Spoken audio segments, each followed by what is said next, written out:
লেগেছে যাবে অন্যায়। আল্লাহু আকবার। আল্লাহু আকবার। হুঁশিয়ার সাবধান, ইসলামের শত্রুরা। Direct action. ঢাকা ঢাকা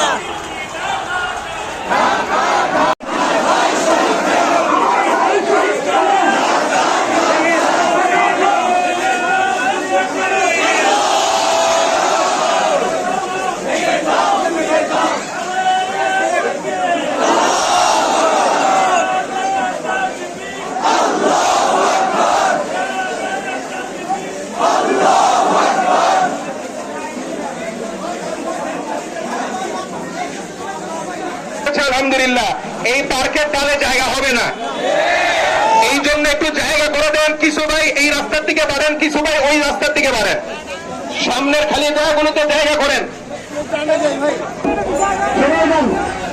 আমরা ছড়িয়ে যাই, ছড়িয়ে যাই,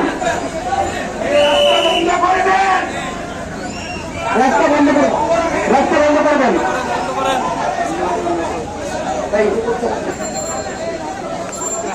ভাইয়া 5 মিনিটের জন্য রাস্তা বন্ধ করবো, চলাচল সম্পূর্ণ বন্ধ থাকবে ইনশাআল্লাহ। আমার ভাই শহীদ কেন? প্রশাসন জবাব চাই।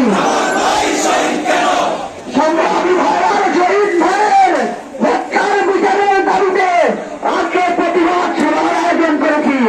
আমরা সকলেই সাইফুল ইসলাম ভাইয়ের হত্যার বিচারের আগ পর্যন্ত ওলামায়ে কেরামের নেতৃত্বে সমাবেশে এ পর্যায়ে গুরুত্বপূর্ণ বক্তব্য পেশ করছেন হাজারীবাগ বড় মসজিদের সম্মানিত খতিব তরুণদের আইডল হযরত মাওলানা মঈনুল ইসলাম ফরিদী। হযরত মাওলানা মঈনুল ইসলাম ফরিদী। নারায়ে তাকবীর।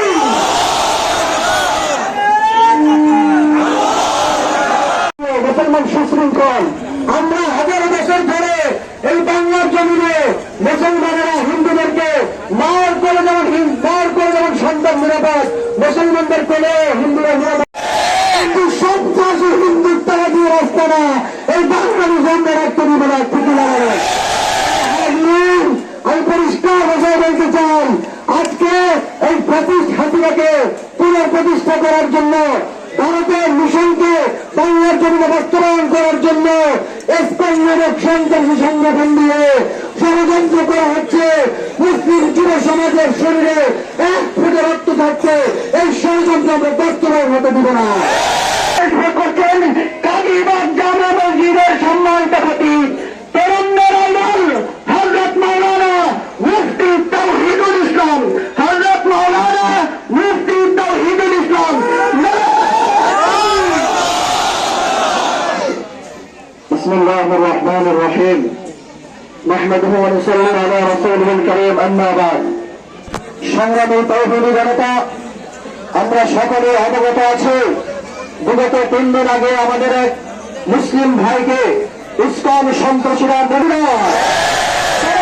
জীবন দিতে জানে, তাদেরকে মৃত্যুর ভয় দেখায় লাভ নাই। আমি মুসলিম ভাইদেরকে বলবো, যুবক ভাইদেরকে বলবো, এখন থেকে গজওয়াতুল হিন্দের প্রস্তুতি নিতে থাকেন। তারা যেমন গজওয়াতুল হিন্দকে উপলক্ষ করে প্রত্যেকটা ইসকন মন্দিরকে অস্ত্রের গুদাম বানিয়েছে, আমরা বলতে চাই আমরা আর ঘরে বসে থাকবো না, এখন থেকে গজওয়াতুল হিন্দের প্রস্তুতি নিতে থাকবো ইনশাআল্লাহ।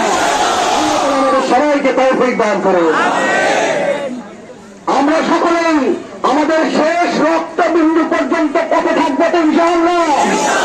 এই পর্যায়ে গুরুত্বপূর্ণ বক্তব্য নিয়ে আসছেন হাজারীবাগের যুব সমাজের রাহবার, বাতানের আতঙ্ক, কুরানগর জামে মসজিদের সম্মানিত খতিব হযরত মাওলানা খলিল আহমদ মাহবুব সাহেব।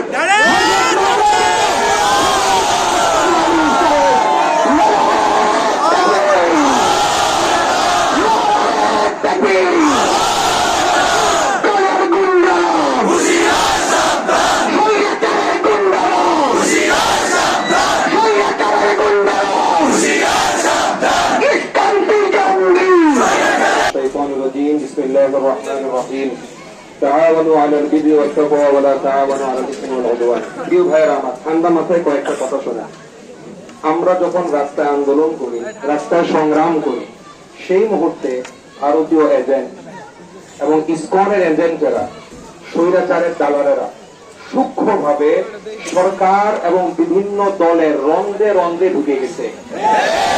এই জন্য আমরা দেখতে পাই সরকারের মহলেরও কিছু লোক বিভিন্ন রাজনৈতিক দলেরও কিছু লোক ইসকন নিষিদ্ধের বিরুদ্ধে নেমেছে।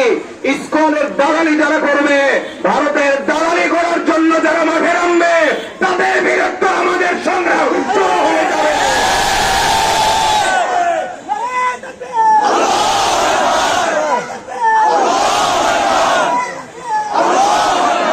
ভাইয়েরা আমার শুনুন, ওসমান রাদিয়াল্লাহু তাআলা আমাকে পাঠিয়েছিলেন। তখন মুসলমানদের মাঝে সংবাদ ছড়িয়ে পড়েছে যে ওসমান রাদিয়াল্লাহু তাআলাকে শহীদ করে দেওয়া হয়েছে। একজন সাহাবীকে শহীদ করা হয়েছে, ভাইকে হত্যা করেছিল। তখন আমরা রক্তের বদলা নিতে পারি নাই। ওই সময় রক্তের বদলা নেওয়ার জন্য যেই সংগ্রামে অবতীর্ণ হওয়া দরকার ছিল, মৃত্যুর বায়াত গ্রহণ করা দরকার ছিল, জিহাদের অঙ্গীকার গ্রহণ করা দরকার ছিল, এটা নিতে ব্যর্থ হওয়ার কারণেই চট্টগ্রামে আমার ভাই সাইফুল ইসলাম আলিফ হত্যার মতো আবার ঘটনা ঘটেছে।